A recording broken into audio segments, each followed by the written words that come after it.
আমার পার্লামেন্ট নাই, শেখ হাসিনার বদৌলতে 300 জন এমপি পালিয়ে গিয়েছে। এই অবস্থায় আমার লাস্ট কনস্টিটিউশনাল হোল্ড হচ্ছে আমার রাষ্ট্রপতি। আমি শেখ হাসিনার নাম ফ্যাসিস্ট না বলে আমি তাকে সবসময় মাফিয়া বলি আর কি।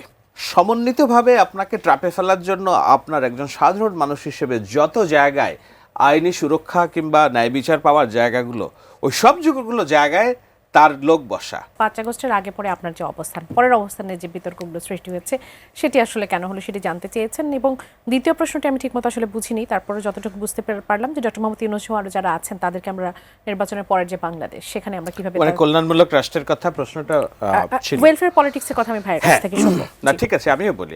আমার মনে হয় যে কেন বিতর্ক হলো, আমি পার্সোনাল জায়গা থেকে ক্লারিফিকেশনের জন্য সময় নষ্ট করব না। আমি প্রথম অংশে আমি বলে ফেলেছি যে এক একজনের এক এক রকম এজেন্ডা আছে। বাংলাদেশ রাষ্ট্রটাকে এক একজন এক একভাবে দেখতে চায়।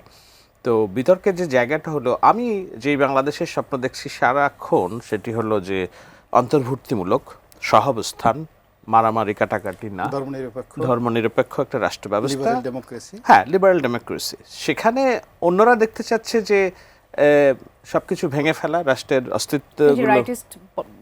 হ্যাঁ, তো সেই যারা যেই এজেন্ডা নিয়ে কাজ করছে তাদের সাথে এই বিতর্কটা, দ্বন্দ্বটা এসেছে 5 আগস্টের পরে, যখন শেখ হাসিনা নাই হয়ে গিয়েছে। তখন এই রাষ্ট্রের দখলকে কত তাড়াতাড়ি নিতে পারে, এবং সেই দখল প্রচেষ্টা যে এখনো থেমে আছে আমি বলবো না, স্টিল গোয়িং। আমি যখন কথা বলছি তখন চীনে আমরা দেখছিলাম যে একটা সম্মেলন হচ্ছে, কয়েকজন যোগ, আমি নাম বলতে চাই না, এবং আমি এখনো বলি যে উনি বলছিলেন অফ দ্য রেকর্ড যে গোলাগুলির ঘটনা ক্যান্টনমেন্টে এটা ওনার কানে পৌঁছেছে। তো আমরা এই প্রত্যেকটা রাত্র পার করছি পুলসিরাতের মধ্য দিয়ে, ইজ বিকজ এই রাষ্ট্র দখলে নেওয়ার জন্য নানান দিক থেকে চেষ্টা হচ্ছে, যতক্ষণ না পর্যন্ত আমরা পার্লামেন্টারি সিস্টেমে প্রবেশ করছি। Once parliamentary system is form, সেখানে এখন ওকে তুমি রাষ্ট্রের নিয়ন্ত্রণ নিতে চাও, রাষ্ট্র পরিচালনা করতে চাও, জনগণের ভাগ্য উন্নয়ন করতে চাও, ওকে তুমি ভোটের মাধ্যমে আসো, পাবলিকের ম্যান্ডেট নিয়ে আসো। কিন্তু আজকে যে অবস্থায় রাষ্ট্র আছে, এই অবস্থায় আমি বলি যে পুলসিরাতের মধ্য দিয়ে যাচ্ছে, এবং লাস্ট স্ট্রং হোল্ড একটা জায়গা আছে, কনস্টিটিউশনাল গভর্নমেন্টের শেষ ফর্মটা আমরা কেবল ধরে রেখেছি। একটা হলো যে আমার খুব অপছন্দের ব্যক্তি চুপ্পু, চুপ্পুর কারণে আমরা এখনো বলতে পারছি যে এটা কনস্টিটিউশনাল স্টেট। চুপ্পু ইজ গন, এই রাষ্ট্র কনস্টিটিউশনাল স্টেট না, আনকনস্টিটিউশনাল।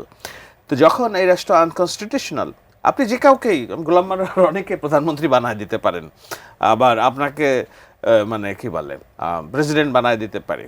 যার গায়ে যত জোর বেশি সে তত এই রাষ্ট্রের পদগুলো দখল নিতে পারে। কেননা পার্লামেন্টারি সিস্টেমে আপনাকে রাষ্ট্রপতি নির্বাচন করতে হলে আপনাকে পার্লামেন্ট থাকতে হবে। আমার পার্লামেন্ট নাই, শেখ হাসিনার বদৌলতে 300 জন এমপি পালিয়ে গিয়েছে। এই অবস্থায় আমার লাস্ট কনস্টিটিউশনাল হোল্ড হচ্ছে আমার রাষ্ট্রপতি।